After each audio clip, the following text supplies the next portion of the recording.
You're listening to a 4x4 Radio Network podcast.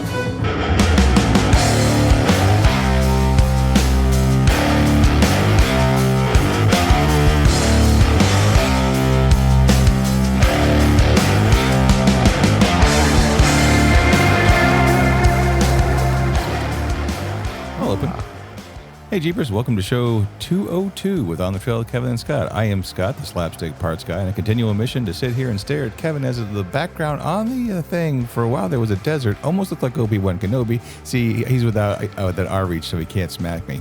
So with that, I would turn it over to my co-host, Mr. Kevin. Mr. Kevin, how are you tonight? Hey guys, as Scott said, I'm Kevin, the engineer, the guy who reads instructions, uses the right tools, and generally follows the instructions. And when I don't, I know I'm responsible for the results. I'm doing fine, Scott.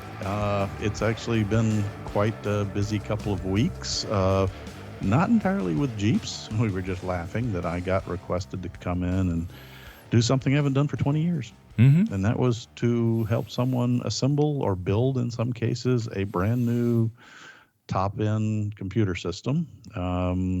I reminded him I hadn't touched anything like that for 20-odd years, and he's like, well, neither have I. So he says, I figure you'll help. And given the fact that I'm an engineer and he was a doctor, we were both completely unprepared. But hey, you read the instructions, though. Yes, I did, and dug up instructions that weren't provided to try and figure out. Learned all the latest buzzwords on the computer circuit systems, with what is it? Technology? ARGB versus RGB versus that, because of course the important thing on computers, and I just found out Scott has one too, is all the funny little lights inside. Absolutely nothing to do with data processing. The street glow looks cool. But I did learn a lot about installing the newest in hard drives that are actually nothing but a memory chip that goes into one of the card slots. Mm-hmm. And I was surprised to see the old computer pumping into an external hard drive, a solid state. Took 20 hours to download about 2.5 terabytes of information. And this new machine with this new super CPU, super data bus, super this everything, 45 minutes to upload 2.5 terabytes. Mm-hmm. That is just somebody who remembers floppy disks, both 5.5 and 3. I was gonna say the 3.5 or whatever it was. Yeah, it's 5.25 and 3.5. That's just that's mind-boggling. And he keeps looking at me, going, "Don't you want one?" And I'm like, "Not really. I do not need a polychromatic light show out of my computer. I'm quite happy just typing on the screen, using my CAD." I call this one Vegas. Vegas, okay. Yeah, no. I'm a sucker for cool blue lights. Forums. Yes, absolutely. You had a run-in. Not of the good kind, in your own neighborhood with another off-roader that I thought you might want to share. Well, Kevin and I, we kind of preached the whole tread lightly thing, and again, still love to have Don on the show one day. But no, we had a little situation where a young kid down the street, he's recently got himself a Bronco, the OJ style. And, he's been kind of enjoying it. But the problem is he'd been enjoying it, breaking the tires loose and doing all that practically near my front yard. Across the street from me is a nature preserve. And it's got some sugar sandy spots. And he was out there, and you hear him at night sometimes, spinning the tires. And a couple of days he would, during the weekend, during day hours, would go out there and do a couple donuts, and then I'd kind of stare at him, kind of giving him the, "What are you doing, man?" And so eventually the neighbors started saying, "Hey, do you know the guy that has that Bronco? Because we don't know where he's staying at, but we know you got a camera above your garage and whatnot, and I think we should try and say something. Think about put a trail cam, call the police, and all that." And I said, "No, I don't know where the guy lives, but if I see him, I'll reach out." Which, of course, I knew where he lived. He lives just down the street. And so one day I was driving through, and he was washing his Bronco, and I pulled up and waved him over, and the very young kid walked up to the side of the LJ, and I proceeded to roll the window down. I said, "Hey, man, nice Bronco." He's like, "Yeah, cool. Yeah, thanks." And I said, "Yeah, on that note, you might want to ease up on your little playground out there." And he's like, "Well, what do you mean?" And I said, "Well, just to let you know, the neighbors are getting a little concerned about it's being torn up. And they know I have a camera above my garage, which faces that. And I also have a Ring doorbell that goes off a lot. And I kind of have you on video doing that." And his face, all the blood left his face. Now I had I have one of two choices I could do. I could sit there and, chastise him and, give him the what for. But then I realized I was 17 at one time too.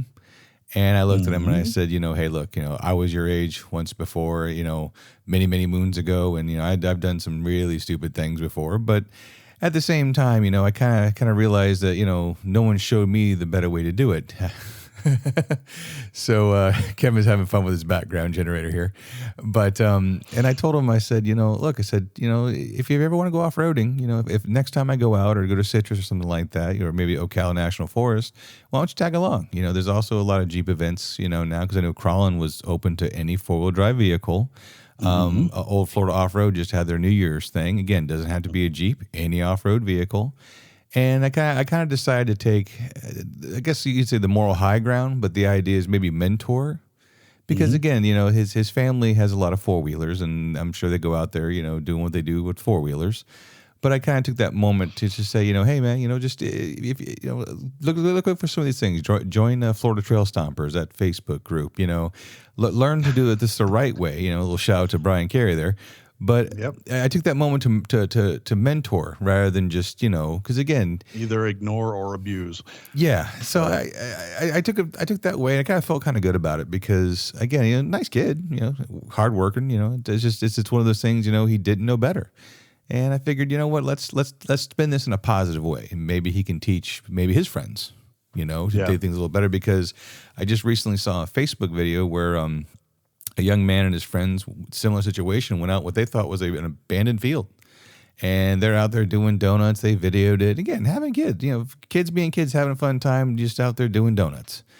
Well, the owner had a trail camera up there and basically called the law, and him and all of his buddies had to pay $2,000 each because it was a total of $10,000 in damages, a restitution to repair the field that they damaged. And it was kind of a sore subject in the community, but at the same time, actions have consequences. You got to kind of be wary of what you're doing. So I kind of took that and maybe tried to mentor the young man a little bit because I know here in Florida, especially in Citrus, if you're spinning a tire, each tire that spins is a $500 fine. And you got to be wary of that. If you leave the posted trail and go beyond the steel stakes, you may lose your vehicle. Mm-hmm. So they're not playing around. Well, still, kudos to you for taking the advisory position as opposed to the judgmental, punishment version. Because you don't want to discourage somebody from enjoying off-road life, that's for sure. But you do want them to do it with respect for, the property owners and for nature. That's the whole point of off-roading is really it started, and most of us still enjoy using it as a exploration tool, as opposed to. And there's nothing wrong with the group that just wants to go out and try their mettle against, and that's both metals, against, obstacles. And that's fine. But, the whole thing started because it was a way to get from point A to point B when there wasn't a road. Right. So. Yeah. So again, it next time you see something like that, again, just again, cooler heads prevail.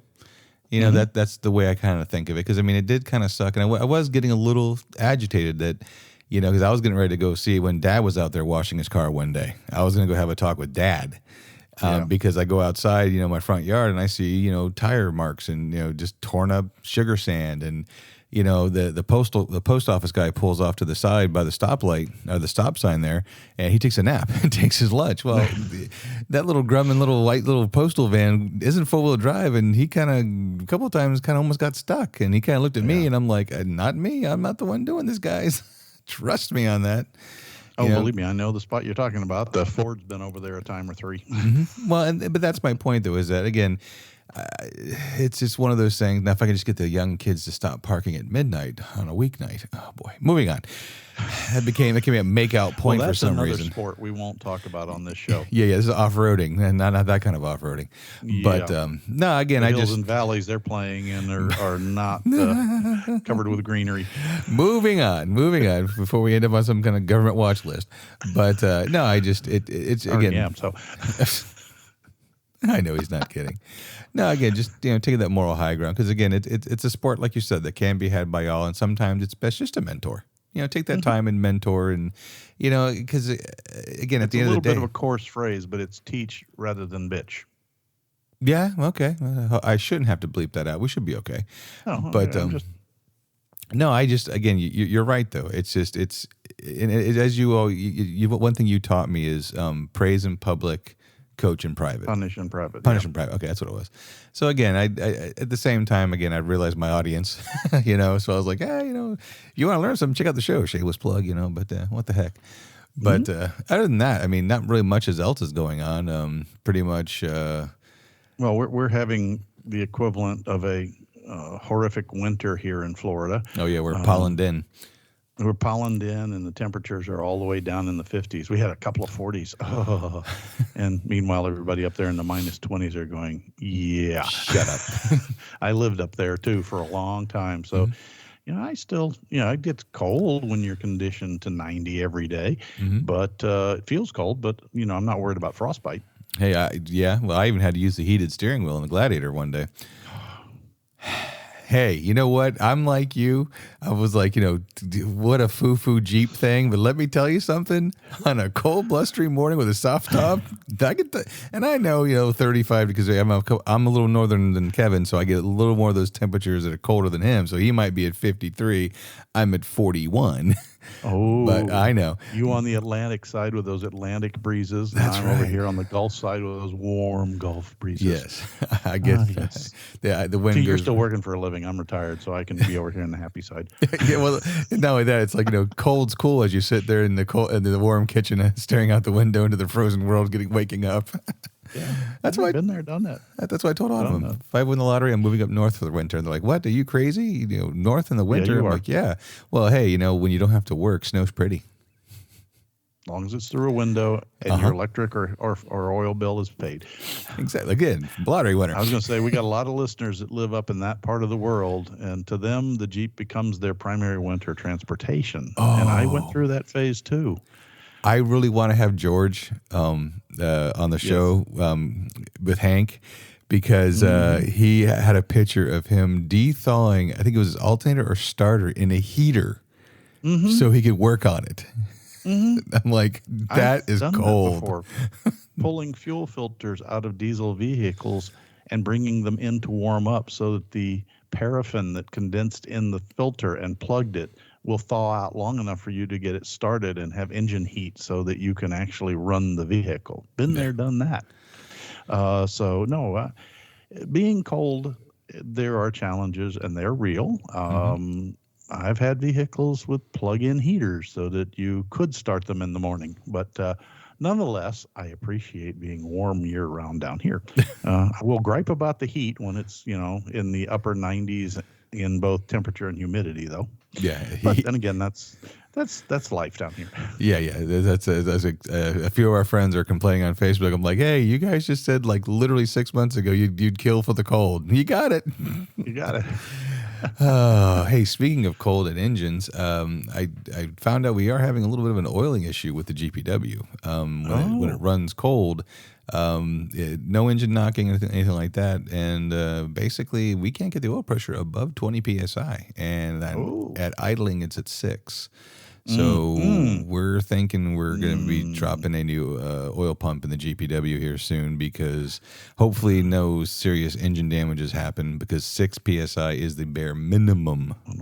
Yeah. And so unfortunately, Melling M35A is the part number. They said to stick with that Melling oil pump number. Be wary of some of these companies that carry the Chinesium ones. Yep. So I tried to go on Melling's website, and they don't offer that part number from on their website, and everyone shows it available / through special order. That's usually a sign that it's not made or discontinued or who knows. So like Kevin and I preach, I have the customer service tech line for Melling.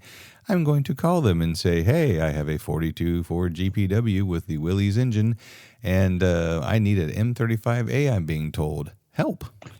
Yeah. There may be a new part number for it. If you're lucky, that's all it is that they had a line change, and it's the same machine, machined part, but just a different number. Yeah. You can hope. I've seen an awful lot out there. The other place you can check out is CNC Equipment. They're primarily industrial equipment and diesel, but they do have, believe it or not, a Jeep shop, and they do specialize in the older MB, GPW, M38s, and those kinds of things. I'm not saying they make them, but they know where to source the parts. So if you get stuck there, believe it or not, and you'll remember the guy, the head of the Jeep section in that is somebody you won't forget the name. Yeah, Scott. Yeah. Yay, parts guy named Scott. Yeah, another parts guy named Scott. You guys should be able to just mind meld. So do we do that before or after the Vulcan neck pinch? I forgot. I dropped my script. Well, he's definitely not anywhere close to he's up in Indiana or Illinois or somewhere up there where it's cold right now. Yeah, so it's a long distance mind meld. Gotcha. Yes, it is. It's going to be a Skype type of a mind meld. Reach out and touch your computer screen and go, oh, I don't know, but. I just they're great people up there, and he probably has sourcing. If you don't get Melling to give you a good answer, he can probably help you with, well, we've sold a lot of these and these are still good. Yeah. He has actually CJ, I will get it wrong. It's one of the early, it's a 2A or 3. Anyway, it's one of those that looks like an MB, but is actually a CJ series. Okay. And just he's on the CNC Equipment YouTube channel, and they rebuilt his. And when I say rebuilt, he did all the work but didn't have a body, so he bought a complete Wan Jeep reproduction body, and then they finished it, and it looks fantastic. So, but nice. They do carry a lot of stuff. So that's for anybody else there in the old parts department kind of thing. Working on an older Jeep. The folks at CNC Equipment do seem to have their head wrapped around the supply chain. Very cool. I'm not going to say that it's cheapest because they're buying good stuff. Yeah, no, I'd rather pay a little extra because again, I've done enough of the Kevin knows I'm really cheap scenarios, and I've kind of like no, I've learned my lesson on the cheap stuff. So some things like engine oil pumps, I'll spend a little extra. Yeah, it kind of, if they fail catastrophically, so does the rest of the Jeep. Yeah, then the Wisley oiled bits get really expensive very quickly. Yes. Yes. So as you guys know, we're still working on our Skype stuff. That's what Kevin and I are communicating right now. I actually ran into Paul, another one of our listeners. He loves how it's sounding. He says it's sounding great. So thanks again, Paul, for listening. But like always, if you guys have any questions, comments, or concerns about the show, you can email us at onthetrailpodcast@gmail.com or send us one of those Facebook messages. We'll gladly take any of your show ideas, comments, concerns, feedback. It is most appreciative. Yeah. So, we do want to hear from you, and we do hear from some of you, and that's fantastic. Appreciate it. Yeah. So how about you, Kevin? How's things been like on your side of the state? Well, as mentioned, I've been doing a lot of non-Jeep support work, but I did break some time out to do a little research on a running internet or YouTube trend that I've been seeing a tremendous amount. And you didn't eat a Tide Pod, did you? What? Never mind. The Tide Pod challenge. Never mind. Oh, no.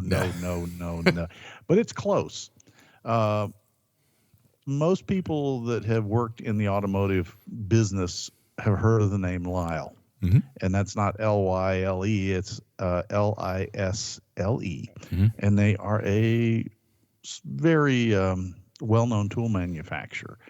And some reason a bunch of tubers have picked up on one of their tools. And I don't know if you guys have seen it, but believe me, it keeps slamming me on my screen, and it's always some different person. I don't think it's Lyle themselves. but it still was interesting. And it's on their tool, their part number 37960. And they're electrical disconnect pliers. And of course, they're being trumpeted as the answer to electrical connectors and getting them undone, no matter how dirty, how this, how, you know, it just went deleted. on and on and on. Yeah. And I'll be honest, it was so full of you know what that I said I gotta look into this. So I went ahead and I did secure a set of these at my own cost. So not a sponsor from Lyle. And they are a nicely manufactured tool. They are a long nose plier. The lower jaw has a cross T at the end that has a saddle shape cut into it with little, not real sharp, but teeth, almost like inside gear teeth. And the other is the nose, if you would think like a long pair of needle nose pliers. It's just that the one of the needle noses has got a T shape at the end. The other one has this little crook that's not unlike you taking your finger. And, you know, if you make a fist and raise your first finger, you have a little 90-degree crook. Mm-hmm. And it's got a grip in the bottom. And the idea is that the bottom cradle goes under the fitting on the removable part, and the top tang can go down and push the tab down for you. And in that situation, yes, it does work. And it works pretty nice, and it gives you about an additional 4 inches of reach to get up into tight places. I've even found out that the little bottom jaw, if you open the pliers or hold them the right angle, you could use the edge of that saddle. It's got a tooth at the edge, each one of the sides, that you can use on the classic Jeep Chrysler red lock tab to pop it out. Mm-hmm. Having said that, it doesn't work everywhere the way most of those videos imply. And again, I'm going to stress, Lyle doesn't claim that they work everywhere. It says easily removes locking push tab style electrical connectors. And that they do. It does very, very well. But if it doesn't have a tab, or if the tab's on the side, or if the base is not locked down on something, or you can't hold on to it, all it's going to do is the same thing if you reached up, grab it with your finger, and pull it to you. It's not going to disconnect it. It also needs a little space to work. So if you have the connectors that are mounted flat to the sheet metal that you can't get the lower jaw under the end of the connector, it's not going to work. So it's one of those things that if you're constantly working with these kind of connectors that have a push tab on top. Now, a Jeep, you're going to find a lot of them. Any of them that have the little red slidey tab that you slide to the unlock and then push the tab down. And because you got grit and dirt under there, it doesn't want to push down. These will work pretty dang well. The other thing I found is they work pretty good by taking the bottom jaw and actually tapping it against the connector. And if you go back, oh heavens, years ago to one of our earlier shows, I talked about how I get the connectors apart. That very connector, when they're full of dirt and grime and grease, is, you know, I blow them with air and then I tap them and rattle them and then blow some more air through them and until they don't spit out any of the sand or the dirt or the salt. And these actually worked really well on my my doorsteps when, you know, the connectors there sit right where the rear and front tires, slather them with everything, and they do get all filled up. And so they do tap well. You know, you don't have to tap hard so you don't break the plastic, but they really did seem to jar the material out and then hook the little red tab and it got it, you know, it pulled back. In fact, if you pull hard enough, you'll pull the tab completely out and figure out how to put it back in. But as far as the non-tab lock connectors, you're still going to have challenges, but it does grab a whole lot of things very nicely. Most pliers grab from the side of the jaw. These grab from the front of the jaw, and that's probably what makes the biggest difference. So Lyle came out with a great tool. The people that are out there popping it as the answer to all connectors, can't agree with you there. Yeah. But where it's supposed to be used, it works very, very well. So this one's going to stay in my toolbox. Mm-hmm. I'm glad I paid for it. So let me know what you guys, if you have had the same thing and seen those videos, if you have tried it yourself, what did you think? Like I say, it seemed to work for me. It kind of, they have a list of things where the tab types, airflow sensors, fuel injectors, ignition coils, and that kind of stuff.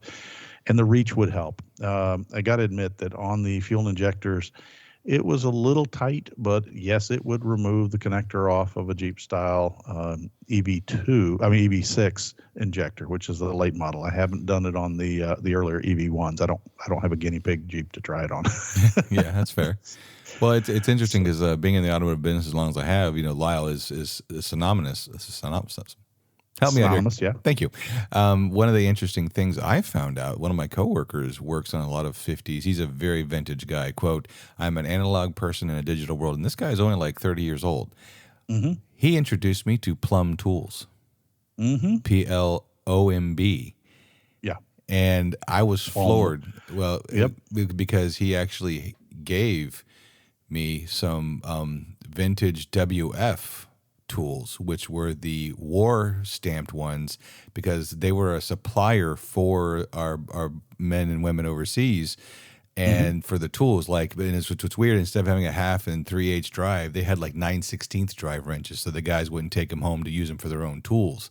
So he gave me a couple of wrenches, a socket set, and I even purchased online because they were cheap. New old stock with the Army, Navy stamp, old World War II service issue Warforged stuff or whatever it was. And they're like $15. So I got a little box of that, so it's interesting, we have Lyle Tools and before Lyle was Lyle, this company used to make all the specialty automotive tools like the brake shoe adjuster wrench. All that kind of stuff. It was a really fascinating rabbit hole to go down. I found myself just fascinated by it. Yeah, it's a lot of the specialty tools. Nowadays, we have everything adjustable and, universal. It's like in the Imperial specs, it's 9/16 and 1/2. Right. And takes care of most things. And then, of course, in the metric, you got your basic 10 millimeter, your 13, and then your 15 kind of thing. And yes, there's sizes in between, but the vast majority of things can be taken care of with a few strategic sizes. Well, during the war, with all the different manufacturers, you could have, even if it was standardized sizes for a Lycoming engine, but the Allison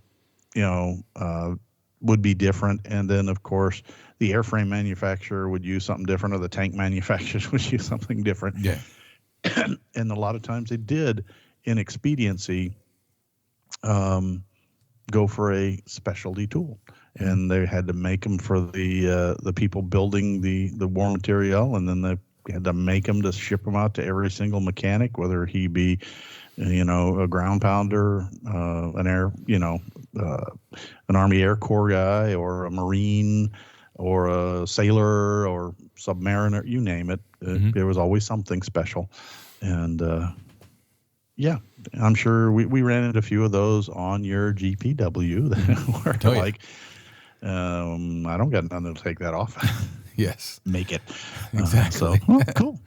Cool. Well, good on the collections there. I'll keep an eye open, since next month's coming up, the Florida Flywheelers event, which may not sound next month.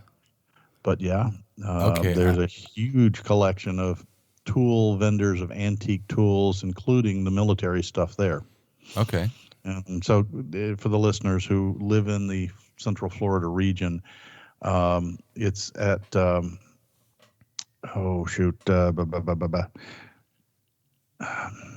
Fort something, Florida. I'm checking right now. I'm Googling right now. Googling it furiously. But the Florida Flywheelers are actually an antique steam engine diesel club outside of Fort Meade. And they're down near what's called Avon Park Cutoff area, which is outside a little bit south and east of Fort Meade, Florida. And they have acreage out there where they collect and demonstrate and or play with, whatever, repair a lot of antique equipment. Well, every year, twice a year, they have a flea market. And the one in February is arguably the huge one. And I don't know how many acres it covers, 10, 15, 20. Actually, it's probably more. Oh, yeah. Yep. Yeah, no, they I right now they only have the old season, but it says on here there's over 300 acres. Yeah, Wait, that's right. Our explore our 374 acres, but yeah, it's it doesn't really they don't have anything new for the 24 season yet, but I'm sure it's one of these things I got to click on. But it's kind of really cool. Kevin has talked to me about it, where you get some really cool stuff out there. Yeah, well, it's where I found some of the antique tools that I still use, like the battery terminal tools for removing posts without damage that aren't made anymore, and just all these things that were originally done in cast steels. And nowadays, if you do find one, it's often a sheet metal version, straight from the People's Republic. Yeah. And so, and you can dicker with people, and Scott, you would be heaven. There's a guy there that has a booth that's just nothing but zip ties. Nice. Just every size, shape, color, pattern, zip ties. And I don't think he sells them anything less than 5,000 at a time, or probably not, but you catch my drift. Here's 30 pounds of zip ties, kids. Oh yeah, well, it's the same thing. You want toe straps? There's toe strap people. That's all they sell, or bungee cords, and then of course,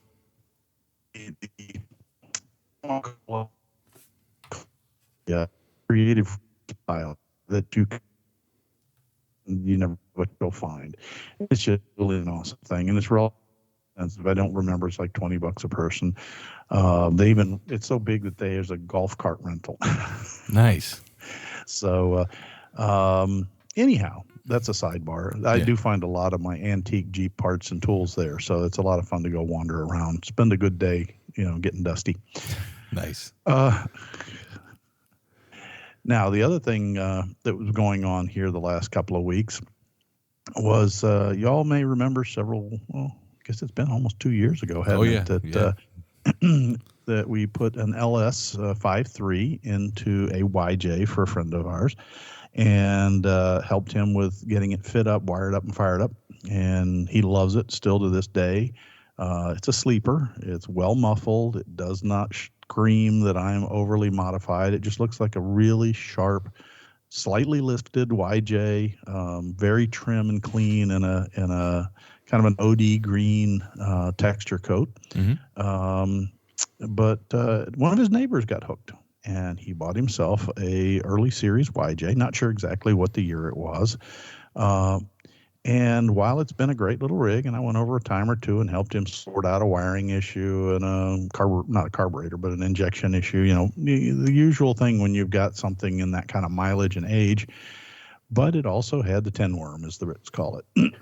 And the driver's side floor pan needed a little tweak, which Bob took care of. But when he started poking around on the passenger's pan, pretty soon there wasn't much between your feet and the top of the catalytic converter. Ooh, that's warm. Yeah, that gets a little uncomfortable.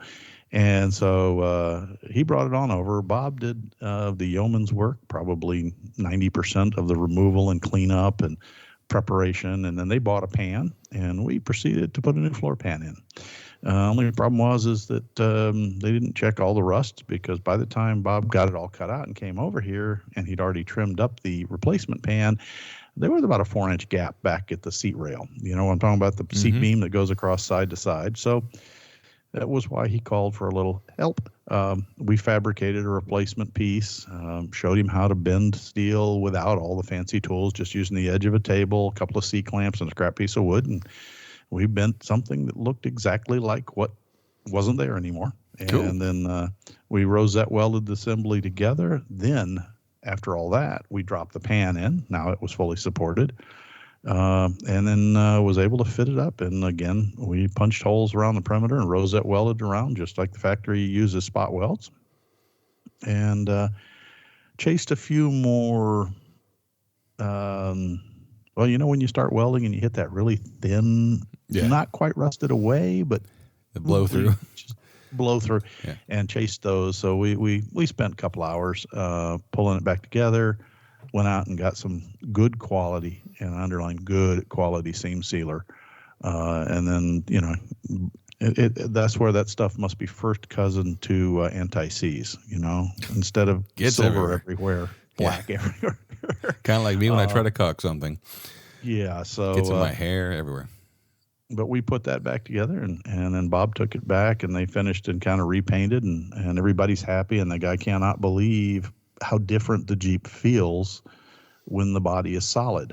Yay. So, it's that's the one thing I love about a Jeep is that virtually, I don't care. You can get frame parts now and weld them in. You can get body parts and weld it in, or you can fabricate it and weld to that. You can replace motors. You can rewire. It's like if you just had the VIN tag, you could probably build a Jeep. Mm-hmm. And it would be legitimate, and it would be pretty much a Jeep. So it's pretty cool situation there. So did do a little more of the 10 banging and that kind of stuff, and continued on with some of the other folks that we're supposed to be helping. I will be helping do some more wiring on other vehicles. I don't know why I'm doing all the wiring. I'm a civil engineer, not an electrical, but You're the guru. I'm not afraid of it, I guess, is the point, and everybody else is. And I'm like, just take it one wire at a time, folks. One wire at a time. Just be vigilant and patient what you're doing.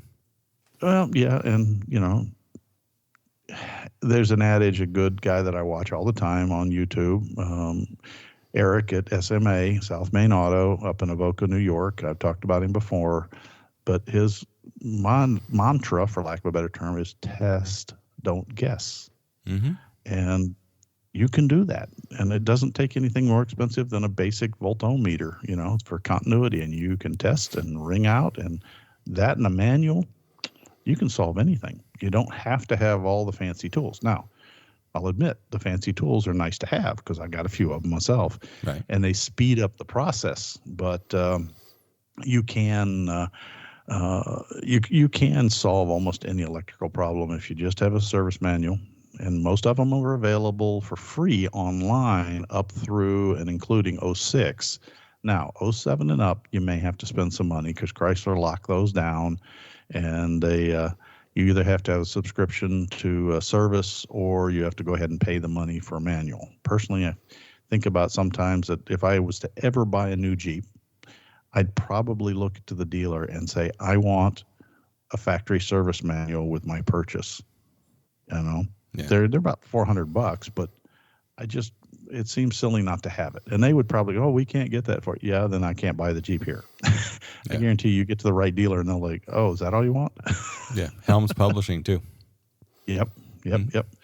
So life continues on. Not always on a Jeep, but doing the same thing, is out here trying to keep things running that don't want to run anymore. Yeah. No, it's like, so you saved another one from the crusher in a way.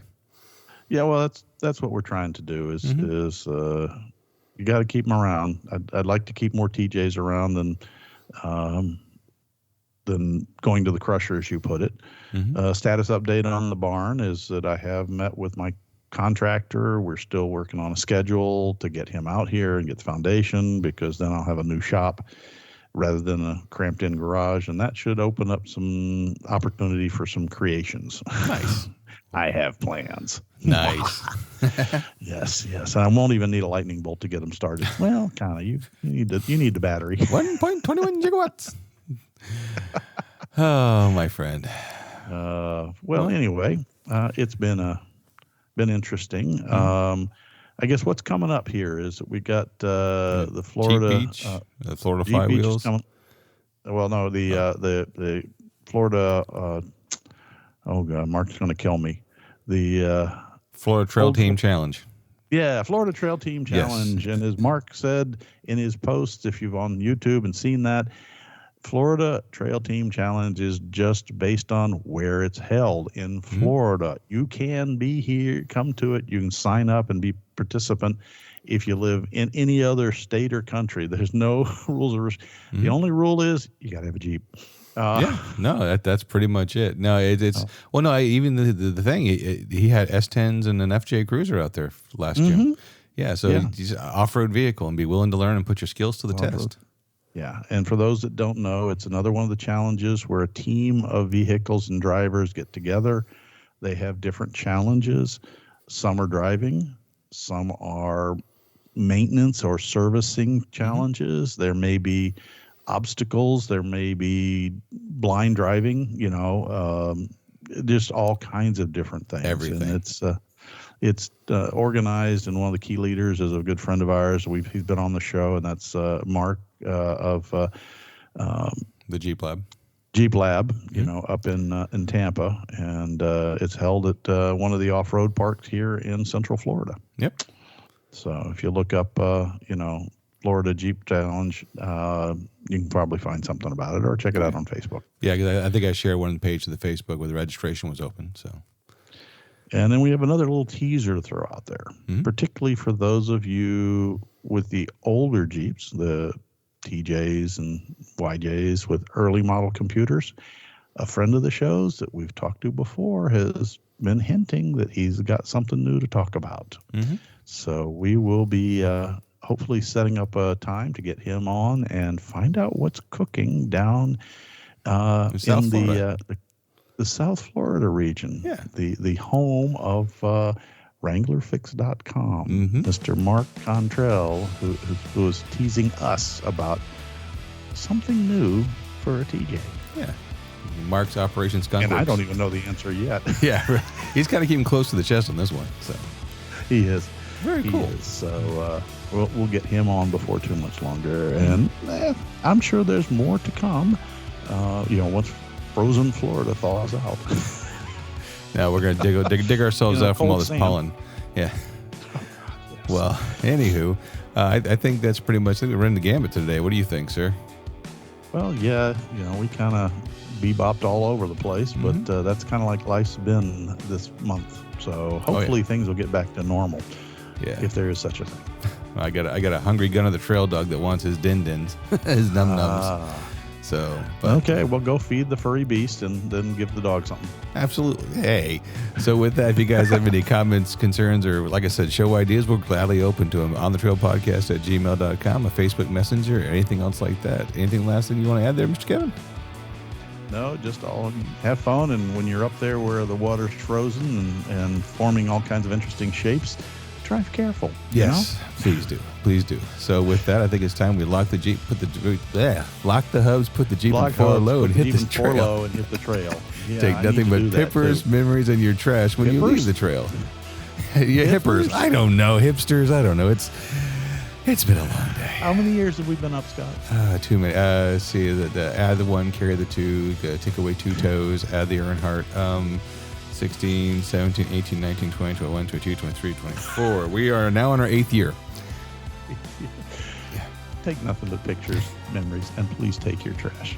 We want to keep the trails open, as Scott attempted to say. Exactly, yes. So with that, bye, guys. Bye. Proceeding has been provided for entertainment only. Proper service and repair procedures are vital to the safe, reliable operation of all motor vehicles, as well as personal safety of those performing those repairs.